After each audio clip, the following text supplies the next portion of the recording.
যখনই কোনো দুটো ফিল্ম একসঙ্গে রিলিজ করে তখনই কিন্তু স্ক্রিন শেয়ার নিয়ে প্রবলেম হয়। এই 2023 সালে মানে গত বছরের ডিসেম্বর মাসে মানে এক মাস আগে যখন ডাঙ্কি এবং সালার রিলিজ করেছিল তখনও কিন্তু এই প্রবলেম হয়েছিল। প্রথমে শোনা গিয়েছিল যে ডাঙ্কি মানে শাহরুখ খান ডাঙ্কি রিলিজের আগে সমস্ত ডিস্ট্রিবিউটারকে নিয়ে একটা মুম্বাইতে পার্টি করেছিল, সেখানে বলেছিল মেরিটের বেসিসে আপনারা হল দেবেন। তারপরে কি হয়, একদিন পরে কি হয়, যে পেন স্টুডিও এর যে নর্থ ইন্ডিয়ার ডিস্ট্রিবিউটার সে জানিয়ে দেয় যে কারোর সঙ্গে স্ক্রিন শেয়ার করবে না, যার ফলে সিঙ্গেল স্ক্রিনটা খুব প্রবলেম পড়ে যায়। এবং সেকেন্ড ডেতে যেদিনকে সারা রিলিজ করছিল সেদিনকে অ্যাডভান্স বুকিং সিঙ্গেল স্ক্রিনে নিচ্ছিল না। তারপর শাহরুখ খান কি করে, যে পেন যে যারা হচ্ছে আপনার পিভিআর এর যে ওনার তাকে ফোন করে এবং সে বেশিরভাগ মাল্টিপ্লেক্সের স্ক্রিনগুলো তাকে নেওয়ার ব্যাপারে আপনার অ্যাসুরেন্স নিয়ে নেয়। এই কথাটা জানার পরেই সালারের ইসেটা ঠিক করে যে সাউথ ইন্ডিয়াতে পিভিআর আইনক্স এর যে সিঙ্গেল স্ক্রিন আছে সেখানে সালার রিলিজ করবে না, কিন্তু সন্ধ্যার দিকে আবার তারা পিভিআর আইনক্স স্টেটমেন্ট দেয় যে এরকম কোনো ঘটনা ঘটছে না, তারা সবাইকেই সমান স্ক্রিন দিচ্ছে।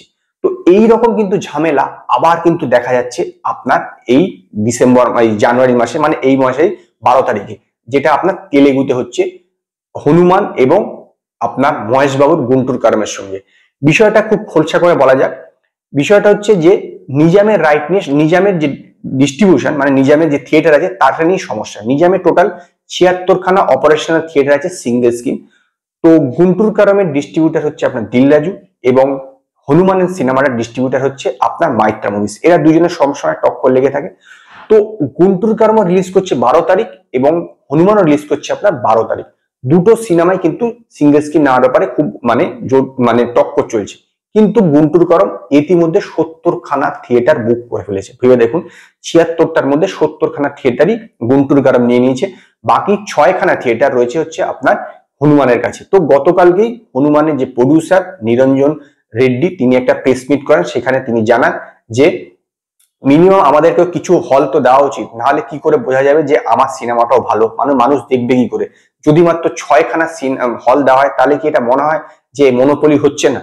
তো এই ব্যাপারটা কিন্তু দিলরাজুর যতটা পছন্দ হয়নি, যদিও দিলরাজু গুন্টুর কারমের রাইট কিনেছে কিন্তু 46 কোটি টাকা, সেই কারণে তার লার্জ যদি ডিস্ট্রিবিউশন না করে তাহলে কিন্তু খুব সমস্যা। গুন্টুর কারমের বাজেট 200 কোটি টাকা, সেখানে হনুমানের বাজেট মাত্র 12 কোটি টাকা। যদিও এই যে হলের যে সমস্যাটা সেটা কিন্তু সিঙ্গেল স্ক্রিনের ক্ষেত্রে হয়ে থাকে, মাল্টিপ্লেক্সের ক্ষেত্রে কিন্তু হয় না। কারণ সিঙ্গেল স্ক্রিনে একটাই স্ক্রিন থাকে এবং কেউ যদি বলে থাকে যে তারা কারোর সঙ্গে স্ক্রিন শেয়ার করবে না, তখন কিন্তু সিঙ্গেল স্ক্রিনে ওনাদের খুব সমস্যা হয়ে যায়। তারা একটা শো যে ধরুন 3টে শো চলছে, 2টো শো কারোকে দিল, একটা শো কারোকে দিল, এরকম কিন্তু সমস্যা হয় না। তখন 3টে শোই একটা সিনেমা চালাতে হয়, সেই সময় সমস্যাটা ক্রিয়েট হয়ে যায়। যদিও গুন্টুর কারণ কিন্তু আবার অন্ধ্রপ্রদেশের অনেক জায়গাতে আপনার শো কম পাচ্ছে, মানে হল পাচ্ছে না, কারণ সেখানে মাইত্রা মুভিজের পাওয়ার বেশি। তো এইরকম কিন্তু ডিফারেন্ট জায়গাতে যার যখন পাওয়ার থাকে সেই জায়গাতে নিজের কর্তৃত্বটা ফলিয়ে সেখানে হলগুলোকে অ্যাকোয়ার করে না। শুধুমাত্র যে সালার বা ডাঙ্কির ক্ষেত্রে হয় বা নর্থ ইন্ডিয়ায় অন্যান্য বড় বড় সিনেমা, হিন্দি সিনেমা একসঙ্গে রিলিজ করলে হয়, সেরকম কিন্তু না। এই জিনিসটা সর্বদা সব জায়গাতে আপনারা দেখতে পাবেন। তার মানে একটা প্রকৃষ্ট নতুন উদাহরণ হলো আপনার এই গুন্টুর কারম ও হনুমানের। তো এখন দেখার যে আলটিমেটলি এদের দুইজনের এই হল পাওয়ার সমস্যাটা কতটা সমাধান হয়।